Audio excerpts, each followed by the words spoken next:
我们都知道，新加坡是一个极度缺乏自然资源的岛国。目前，我们全国95%以上的电力都极度依赖进口的天然气，这意味着我们把整个国家的能源命脉交给了变幻莫测的国际市场。一旦全球能源供应链出现哪怕一点点微小的波动，我们根本毫无退路，只能被动承受高昂的成本，甚至面临断供的深渊。但在这次峰会上，释放了一个极其重磅、足以改变东南亚格局的信号，那就是亚细安区域电网正在以前所未有的速度加速落地。最让人感到震撼的是，新加坡正在凭借一套极度硬核的前沿科技实力和深不可测的金融布局，悄悄地成为掌控整个东南亚能源大动脉的核心大脑。这场逆袭之战堪称教科书级别的国家战略。新加坡目前正面临一个火烧眉毛的困境。一方面，我们要死死捍卫住亚洲顶级金融中心和全球科技枢纽的绝对领先地位。现在全球科技巨头，比如谷歌、微软、亚马逊，都在新加坡疯狂建设 AI 数据中心。你要知道， AI 大模型的训练和日常运行全都是吞噬电力的超级巨兽。如果电力供应跟不上，或者电价高到离谱，这些科技巨头分分钟就会把业务转移到其他成本更低的国家，新加坡好不容易建立起来的科技竞争力就会瞬间垮塌。但另一方面，我们是一个连日常饮用水都要靠进口的岛国，根本没有大面积的土地去铺设太阳能板。就算我们把全岛所有的祖屋屋顶、水库水面都铺满最高效的太阳能板，也远远无法填补未来庞大的用电缺口。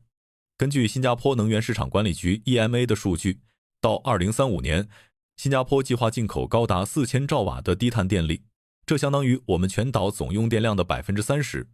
在这次亚细安峰会上，各国重点推进了互联互通的宏大愿景，从老挝奔腾的水电站，到印尼广阔无垠的太阳能农场，再到马来西亚纵横交错的电网，这些宝贵的绿色电力要跨越几千公里的漫长距离输送到新加坡。但最致命的问题来了，东南亚各国的电网基础设施参差不齐，设备老化严重，电压波动极大。如果直接把这些极不稳定，犹如脱缰野马般的绿色电力毫无缓冲地接入新加坡高度精密的城市电网里，那简直就是一场灾难。一旦发生频率失衡，导致电网崩溃，整个滨海湾金融区甚至全岛500多万人的生活都可能面临大停电的灭顶之灾。要知道，金融机构的高频交易每中断1秒钟，蒸发的资金都是以千万美元计算的。这种硬件物理层面上的致命短板，必须由最顶级的软件系统来强力补足。既然硬件通道和自然资源受制于先天的地理条件，新加坡最高层的战略规划就是彻底掌控整个系统的软件。这里的软件指的可不是普通的应用程序，而是目前世界最顶级的智能电网调度和微观能源管理技术。在这个错综复杂的跨国电网生态中，新加坡正在无比精准地扮演着中枢大脑的角色。首先是毫秒级别的 AI 电力调度系统。我们都知道，新能源最大的软肋就是看天吃饭，输出极其不稳定。老挝今天如果遇到突发干旱导致水库水位下降，或者印尼上空突然飘过一片巨大的乌云遮住了太阳能板，输送到新加坡的电量就会在瞬间出现悬崖式的暴跌。为了应对这种致命的剧烈波动，新加坡不仅在玉郎岛和圣科海事造船厂等战略重地投入巨资部署了体量巨大的储能系统 ESS， 这就相当于给整个国家建了无数个超级充电宝。更核心的技术壁垒是隐藏在这些巨型电池背后的预测算法。本地的顶尖能源科技公司正在开发基于数字孪生技术的超大型电网模型，这套系统可以在虚拟的数字世界里1:1完美还原整个东南亚区域电网每一分每一秒的实时运行状态。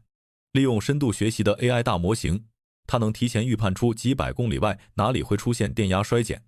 在断电危机发生前的仅几毫秒内，系统就会自动下达指令，瞬间释放本地巨型电池的储备电量，以极其完美的时间差填补缺口。普通人在家里甚至连头顶的电灯闪烁都感觉不到，危机就已经被化解了。其次是更为精妙的分布式能源管理系统，也就是行业内常说的 DERMS。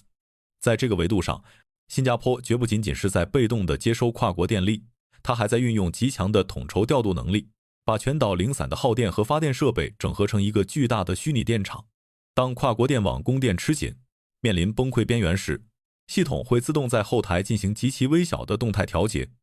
我们根本不是在简单的花钱向邻国买电，我们是在向整个东南亚区域输出一套能够稳定运行极其复杂的跨国电网的底层操作系统。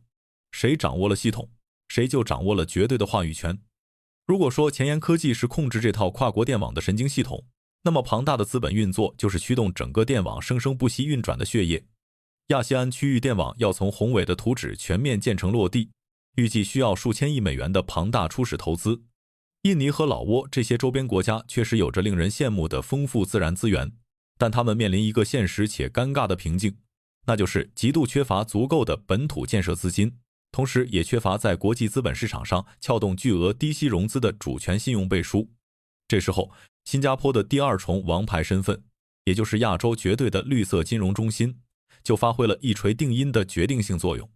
目前，新加坡正在极其积极地建立区域内的可再生能源证书，也就是 REC， 以及碳信用交易的绝对行业标准。比如本地设立的重量级碳交易平台 Climate Impact X， 它的本质目的绝不仅仅是提供一个交易场所，而是为了给整个东南亚的绿色资产拿到全球市场的定价权。项目顺利建好之后，发出来的绿色电力不仅有新加坡这个极其稳定且财力雄厚的买家兜底，同时这套绿色能源系统所产生的碳信用指标也必须在新加坡的交易平台上进行全球交易和结算。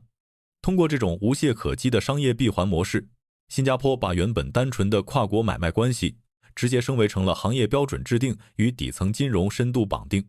在这个完整的商业生态中，新加坡用资本的强大杠杆，四两拨千斤地撬动了邻国庞大的自然资源，解决自己的能源焦虑，同时又用顶级的科技手段确保了这些资源能极其稳定地为我所用。这不仅是一笔算得极其精明的国家级经济账，更是一种非常高明的地缘政治平衡术。当周边所有国家的能源基建、项目融资和碳汇交易都深度依赖新加坡的融资渠道和技术标准时，新加坡的能源安全才算真正拥有了坚不可摧的底层护城河。从过去几十年高度依赖天然气进口，时刻提心吊胆的被动局面，到如今用硬核科技和顶层金融双轮驱动，强势重塑整个亚细安电网的利益格局，新加坡正在不动声色地打赢一场没有硝烟的能源突围战。对于我们每一个每天生活在这座岛上的普通人来说，这绝对不仅仅是停留在报纸头条上的宏大国家战略，它和我们的生活息息相关，它实实在在地关系到我们未来的生活成本，关系到你下个月甚至未来10年的电费单数字。在不可避免的能源转型阵痛期，为了建设这些极其庞大的跨国基础设施，电价在短时期内出现一定幅度的波动，或许是我们为了长远安全而难以避免的代价。但只要你看懂了这期视频，你就会彻底明白，掌握了区域电网大脑和金融定价权的新加坡，至少已经把国家未来的命运牢牢地握在了自己手里，而不是像无根的浮萍一样任由国际能源市场的狂风巨浪随意摆布。你觉得随着跨国绿电在未来几年的大规模引入和电网基建的完善，未来3年新加坡的电费是会因为高昂的基建成本分摊而继续上涨，还是会因为能源结构的优化和规模效应而逐渐回落呢？欢迎在评论区留言，分享你独到的判断和生活中的真实感受。如果你喜欢这期视频，请务必订阅频道，点赞并打开小铃铛。我们下期视频再见。